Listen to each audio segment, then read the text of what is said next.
Hey guys, welcome to my channel. My name is Raisin and welcome dito sa ating kwento.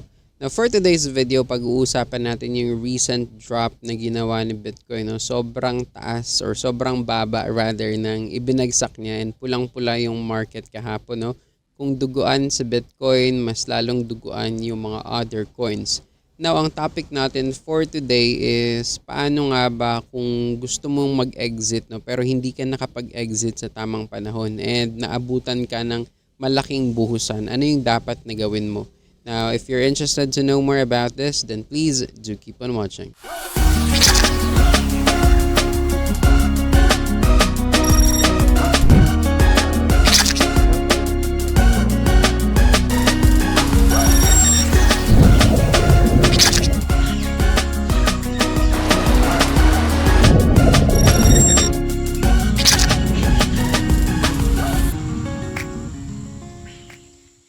Alright, so welcome dito sa Diary ng Trader. Last time no or kahapon nagulat tayo kasi nakatanggap tayo ng text mula kay Binance Futures no.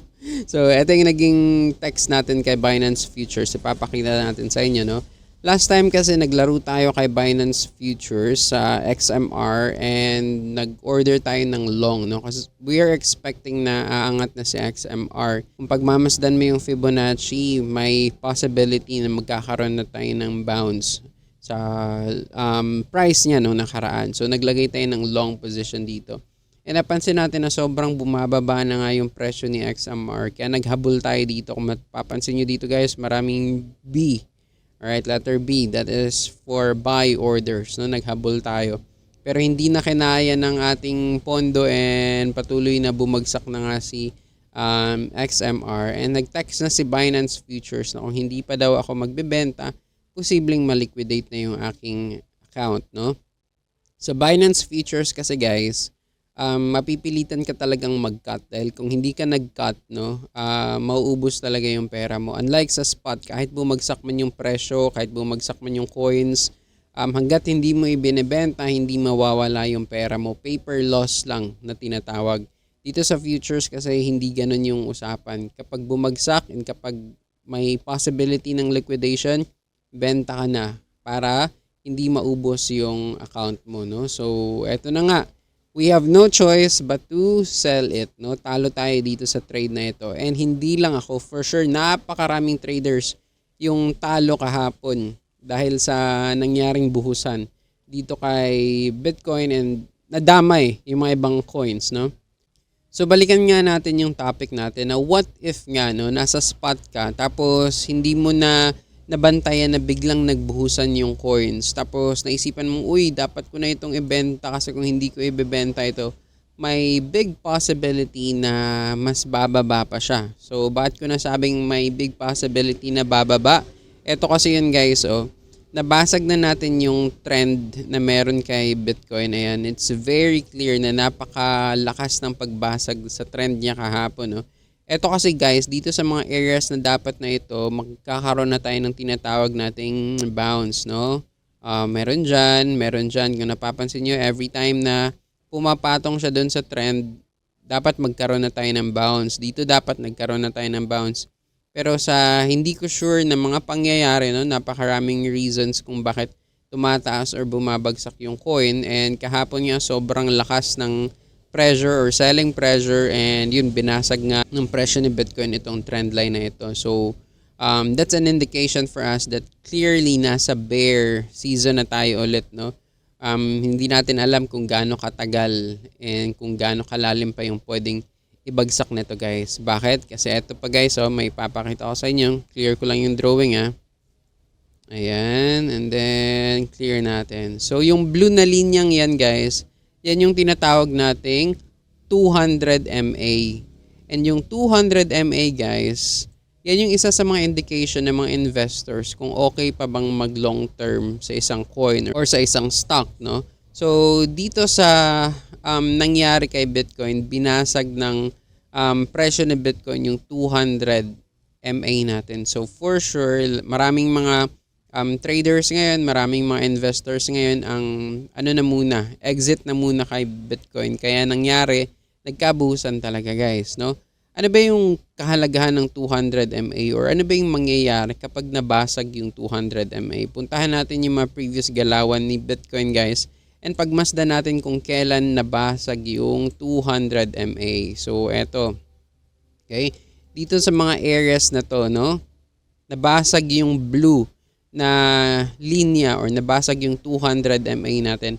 And sukatin natin kung gaano katagal mula nung nabasag dyan, no? So mula dyan hanggang dito, no? Ayan. Mula dyan hanggang dyan, nagkaroon tayo ng 381 days. So, more than a year, no? Or kung paabutin natin mula dito kasi dito tayo nakakita ng unang pagkabasa guys eh. Okay, kunin natin yung bilog. Ayan, ayan, ayan. So, dyan, no? Kung dyan naman natin i-base, nagkaroon tayo ng around 404 days ng pag-downtrend, no?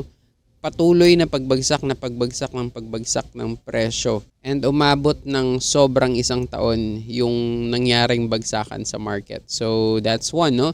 Eto na naman, meron na naman tayong pagbasag dito sa 200 MA. Sukatin natin to guys ha.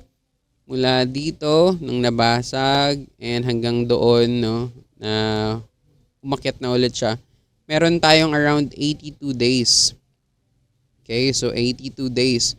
So, kung pagmamasdan nyo, no, napakatagal ng process ng pag-angat ulit ng coin kapag nabasag pababa yung 200 MA. Matagal-tagal na bear season or matagal-tagal na pagbagsak ng presyo. Meron pa dito, no? Buti nga ito, medyo short lang. Pero kung bibilangin natin yung araw na ito, mula dyan hanggang dyan, 24 days din. So, medyo matagal-tagal, no? So, halimbawa ikaw, na hindi ka nakapagbenta dito sa current position ni Bitcoin, no? Or kahit hindi kay Bitcoin, kahit sa mga altcoins, ano ba yung dapat mong gawin, no? Kailangan mo na bang ibenta at its current price? Now, this is my advice for you guys. Huwag niyong ibenta at its current price, no? Kasi kapag binenta niyo yan dyan, mas malalim yung sugat na mangyayari sa portfolio niyo, no? Mas malaki yung pera na mawawala sa inyo. Lagi niyong iisipin sa mundo ng trading, kapag may bagsakan or kapag may buhusan, aangat at aangat din yan guys, no? Kapag umangat, may bagsakan din yan. So, ganun lang talaga yung takbo ng market. So, eto guys, itong nakikita nating pagbagsak dito, hindi habang buhay na pabagsak at pabagsak lang to guys. Ang dapat yung gawin dito is maghintay ng tamang pagkakataon, no? Wait for the right time na pumasok ulit yung mga buyers, okay? Na pumasok ulit sila and i-push ulit nila pataas yung presyo. Thinking na nagkakaroon ulit tayo ng tinatawag nating temporary uptrend, no? And anong mangyayari naman guys kapag nagkaroon na tayo ng temporary uptrend? Diyan nyo ngayon ibenta, okay? Diyan nyo ngayon ibenta yung position nyo kapag umakyat na. Talo ka pa rin guys. For example, nandito yung position mo ha. Dito ka nakabili, for example. Talo ka pa rin kung dito mo ibebenta. Pero ang mangyayari niyan, na-lessen lang natin yung talo na pwede mong makuha sa trade na ito guys, no? Kasi kapag dito ka nagbenta, mas malaki yung sugat mo, mas malaki yung talo mo, no? So wait for it na tumaas and mag-settle down yung market, mag-die down yung fear, and unti-unting pumasok yung mga traders, no? Bago mo ibenta ulit pataas. Okay? Ulitin ko ha, benta, don't buy. Kasi nga, nabasag na natin yung 200 MA. And ang possibility nito guys, magtuloy-tuloy pa yan pababa, no? Ito yung sinasabi natin sa lesson natin last time na yung technical analysis, kahit gaano pa man kaganda yung chart, kahit gaano pa man kaganda yung formation ng candles, no? Formation ng mga MAs, kung sakaling tagilid yung fundamentals niya, babagsak at babagsak yung presyo. So yeah, lessen the pain. Kumbaga, bawasan mo lang ng konti yung sakit, no? Sakit na yan eh. Masakit na yan nung natalo tayo. Masakit na yan nung nabuhusan tayo dito. And kung hindi ka man naka-exit dyan, clear your mind, wag mag-panic, maghintay ng tamang pagkakataon na umakyat ulit yung presyo. Kasi dyan papasok yung euphoria ng mga tao na, ay, eto bounce na to, bounce na to. Pero in reality niyan guys, kapag nabasag ang 200 MA, mas malaki yung chance na babagsak ulit tayo dun sa baba. So, ganun lang.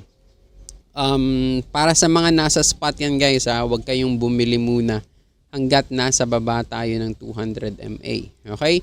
Posibleng kumita pa rin kayo ng pera kung marunong kayong mag-timing, no? Pero most of the time, masusunugan at masusunugan kayo, no? Para naman sa mga futures, kung marunong kayo mag-Binance futures or trading futures, no? Pwede kayong kumita and pwede nyong i-maximize itong shorting na tinatawag, no? Kasi sa shorting, guys, para sa mga hindi nakakaalam, no? Ang shorting ay you're expecting the coins to go down and magkakapera ka habang pababa ng pababa yung coin. So, pwede kang kumita ng pera. Then again, sobrang delikado and sobrang risky ng Binance futures, no? Or ng futures trading. Kaya para lang sa mga magagaling and sa mga may alam yung Binance futures, no? So, yun lang muna tayo sa ngayon.